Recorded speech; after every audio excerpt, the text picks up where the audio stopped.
Well, hello, Andrew here yet again. Today we're on episode 167 and it's titled on Gnats and Camels. We're continuing through the woes, the grief that Jesus expresses towards the Scribes and the Pharisees in the middle of Holy Week as he's teaching in the temple. So this is Matthew chapter 23 verses 23 and 24. Woe to you, scribes and Pharisees, hypocrites! For you tithe mint, dill and cumin, and have neglected the weightier matters of the law, justice and mercy and faith. It's these you ought to have practiced without neglecting the others. You blind guides, you strain out a gnat but swallow a camel. In our last episode, we considered yet again the little things, that it's the little things that matter. And today, as we hear the words of Jesus, we see that you can't be so focused on the little things that you ignore the big ones, the elephants in the room, the things that are kind of very present, but that we often turn away from because sometimes they're too hard or the price is too high. The scribes and the Pharisees were clearly particular about fulfilling the minutiae of the law, tithing even little herbs, giving 10% that they used to garnish their cooking, I suspect growing in pots by the back door, maybe very much like we do 2,000 years later. How holy is that? Even tithing the little garden herbs that they use in their cooking. At the same time though, the call to exercise justice, to call to account the rich, the powerful and the abusive is largely ignored. The poor suffer and a blind eye is turned. Nothing is said or done. No one is held to account. Help is not extended to those who suffer. They are ignored, perhaps in the belief that they are in straitened circumstances because they are lazy, rebellious, sinful.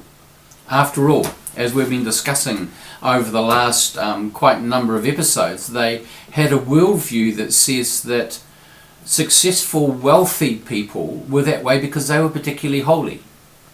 And therefore, if you were poor, all it was is an indication of your disgusting, lascivious lifestyle.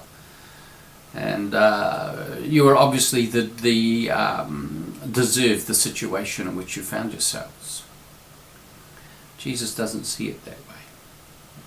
It's the big issues that are now in Jesus' view. The concern for those who are disenfranchised by the system in which they lived. We in our day are faced with a general election, as are the Americans. It looms kind of large. Christians, my observation is, in both nations seem to put one concern above all others: morality. Morality. The tragedy, though, is that for most Christians, certainly of the part of church that I sit in the evangelical, charismatic part of the church, seem to have defined morality, I'm sure I've said this before, fairly narrowly. It's all about sex. Who we can have it with, who can have it, and what to do with the consequences, e.g. pregnancy. I want to suggest that in the overall narrative of morality, these questions fit into the gnat category. There's some of them, like abortion, which clearly is a significant issue, and I'm not going to demean or deny that at all. I find the whole issue really quite offensive, abortion. Yet I also recognise that so often it's a factor of poverty, of lack of resources, And it's one of the things that needs to be taken into account. Statistics New Zealand, the 2018 household balance sheet, and I'm just quoting here what I plucked off the web, show that the wealthiest 1% of households own 16% of overall net wealth in New Zealand. The top 5% own nearly 40%. The top 10% own 53%. And the top 50% own 94% of the net wealth of this country.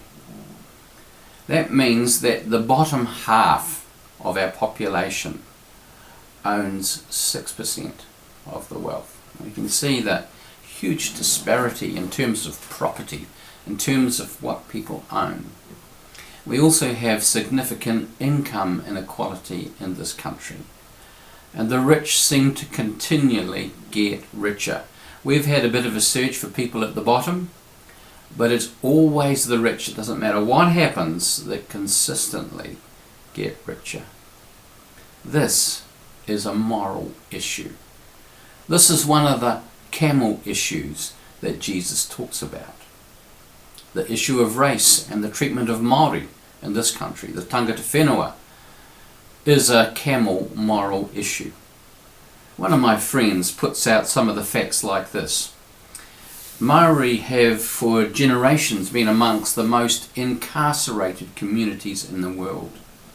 Māori make up more than 50% of the prison populations, despite being, well, I think less than 15% of the total population.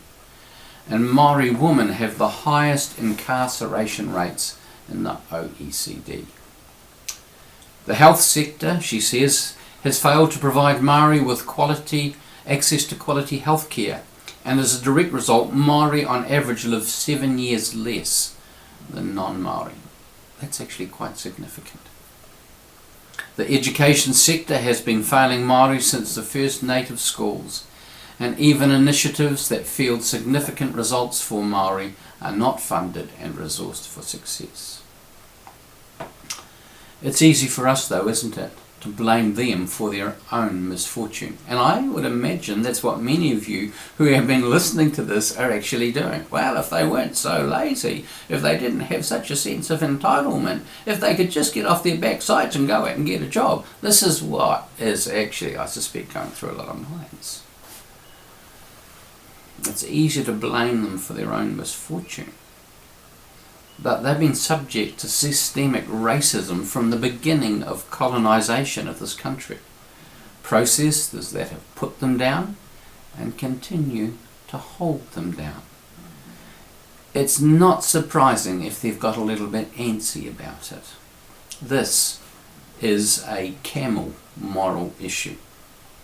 How we treat the environment is also a camel moral issue. Why would God want to give us stewardship of a future world when we've proved ourselves so cavalier in how we've trashed this one? I'm aware of a whole heap of people that would say, it doesn't matter how we treat the environment, God's going to burn it all up and give us a new heaven and a new earth. What? Did you just hear what you just said? Why would he do that? If you show so little regard for this one, why would you imagine God would be enthusiastic about trusting you with a new one? Not so sure. And we could go on and on, issue by issue. We, as church, and I personally, need a larger view of the stewardship that has been bequeathed to us, to see ourselves as part of something a bit more global. We are our brothers and sisters' keepers. We are stewards of this planet. There are significant moral issues. They are camel issues that so many of us are so willing to unthinkingly swallow. So often because, if we're honest, to address them might cost us something, either in changes of attitudes and prejudices that we have, or cost us at our wallets as we seek to shape a more just society. For many of us, we'd rather things stayed just as they are, while we strain away at the gnats, imposing our moral superiority on others over issues that we don't see directly affecting us. A lot of those sexuality issues, we see them as being about other people. Although, of course, they are about us, and they're among us just the same. Well, that's my little rant for today. Hope that you found it at least a little bit thought-provoking. If you've heard a rumbling noise during this talk, it hasn't been my stomach. It's been the dogs snoring quietly beside me. So there we have it.